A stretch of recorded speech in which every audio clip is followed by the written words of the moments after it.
It's time for Defending and Commending the Faith with Joe Mott, inviting the atheist, agnostic, and skeptic to examine for themselves the evidence for the Christian faith.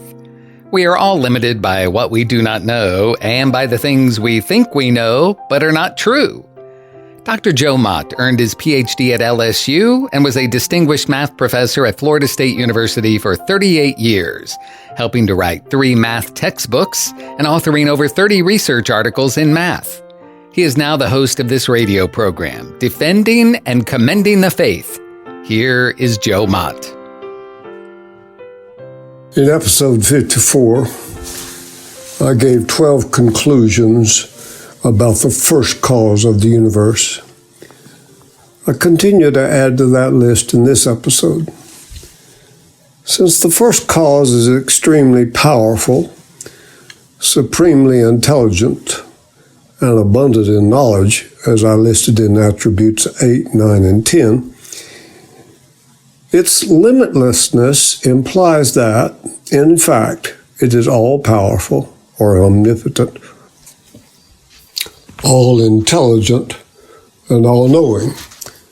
The first cause of the universe is uncaused. Moreover, any uncaused person is 13, independent, because it does not depend on anything else for its existence. What is more, independent existence cannot not exist. This is the usual meaning of necessary in philosophy. So the first cause of the universe is 14, necessary, or exist necessarily. Moreover, a necessary existence is 15, non-contingent, because contingent is dependent on circumstances outside itself. We know that necessary is the opposite of contingent. Therefore, I can conclude that necessary means it is non-contingent. Aristotle held that potentiality is always potential for change, and that something changes because it lacks something. According to Thomas Aquinas, a thing which requires completion by another is said to be in potentiality to that other. Realization of potentiality is called actuality. The concept of potentiality in this context refers to any possibility that a thing can be said to have. Actuality, in contrast to potentiality, is the motion, change, or activity that represents a fulfillment of a possibility. When a possibility becomes real in the fullest sense, things that are devoid of potentiality or what philosophers have called pure actuality.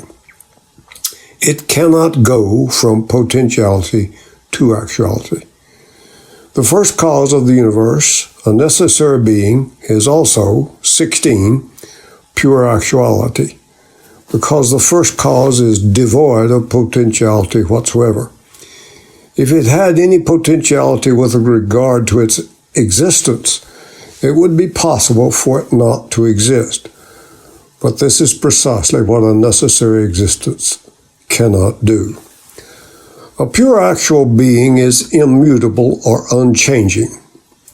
Furthermore, a necessary existence, therefore, would be 17, changeless.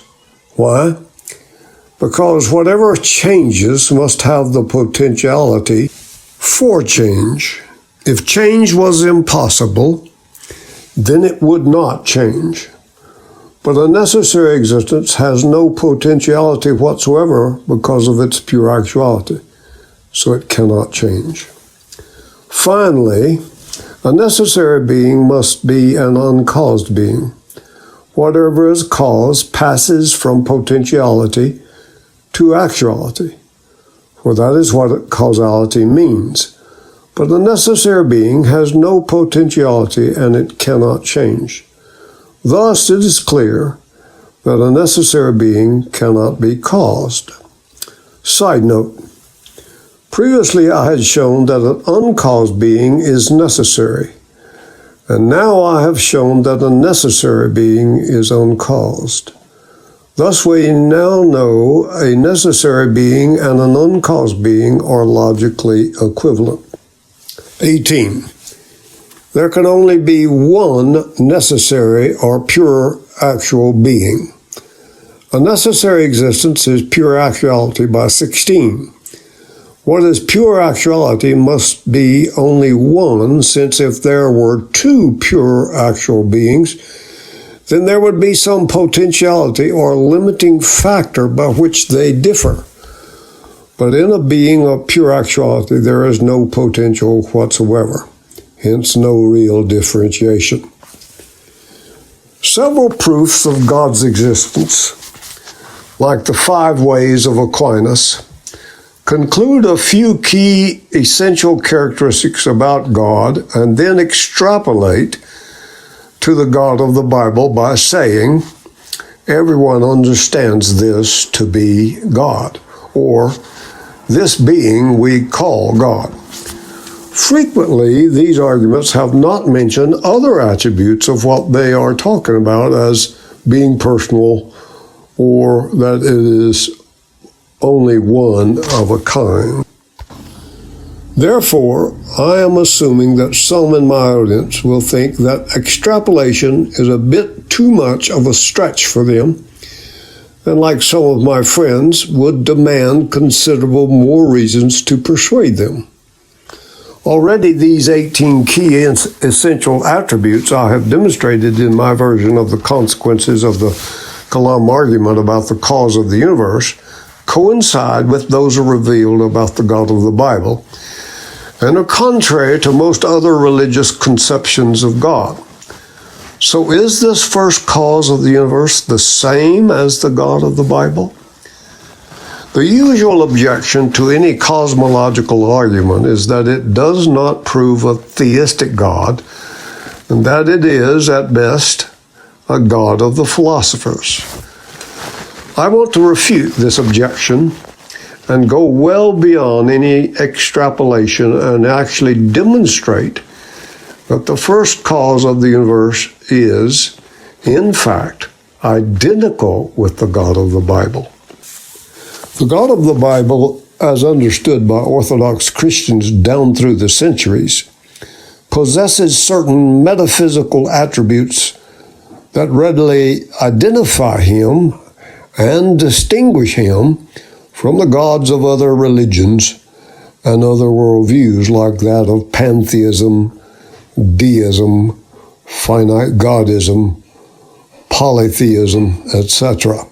The God of the Bible has these 18 key metaphysical and other attributes, and in addition to these metaphysical attributes, the God of the Bible is absolutely morally perfect, having perfect love, holiness, truthfulness, righteousness, and justice. Since God is infinite, he will expectedly have infinitely many attributes, so we can never be able to argue for them all.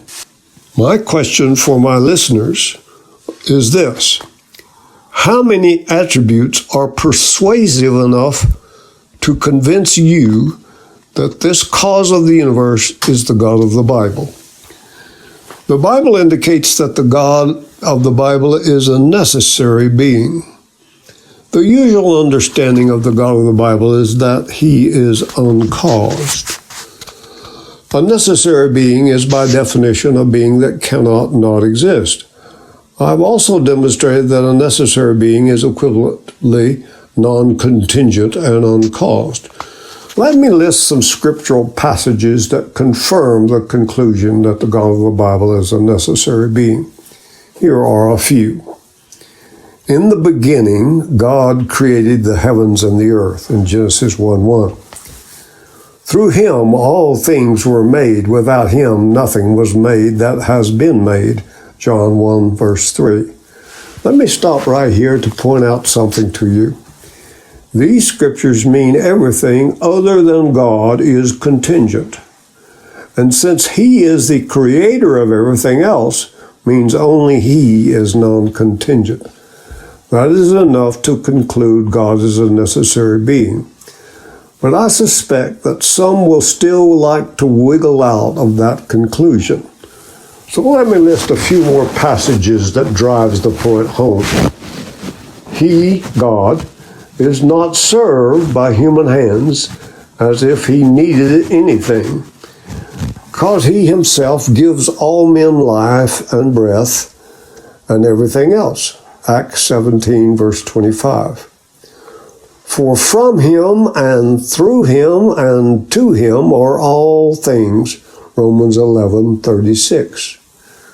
There is but one God, the Father, from whom all things came and for whom we live, and there is but one Lord, Jesus Christ, through whom all things came and through whom we live. 1 Corinthians 8, verse 6. For by him all things were created.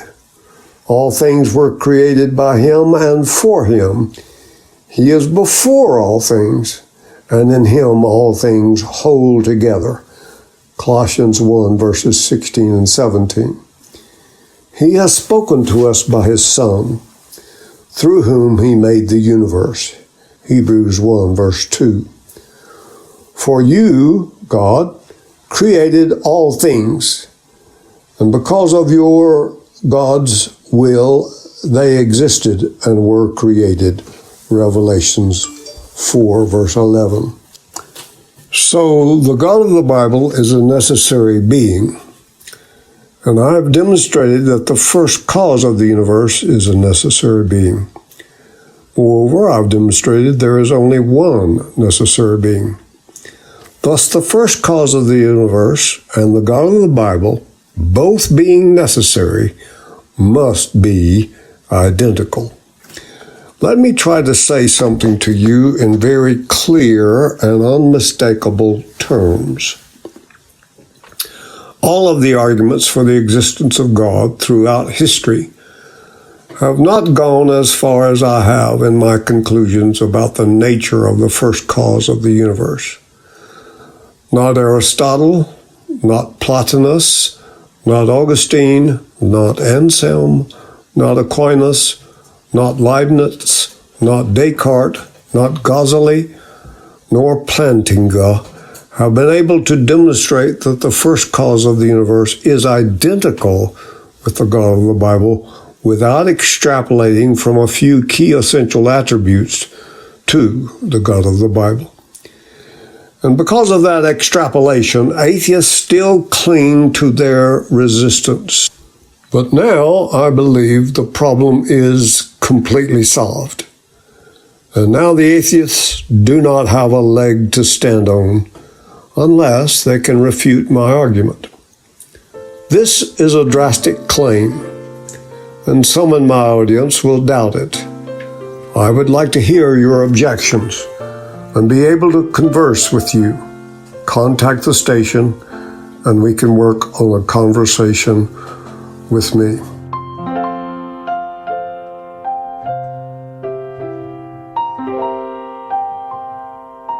Thank you for listening to Defending and Commending the Faith with Joe Mott, a production of Wave 94 Radio in Tallahassee, Florida.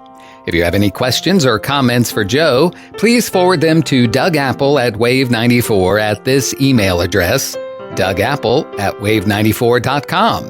And be sure to join us every Monday evening at 6:45 p.m. on Wave 94 and subscribe through your favorite podcast app. Defending and Commending the Faith with Joe Mott.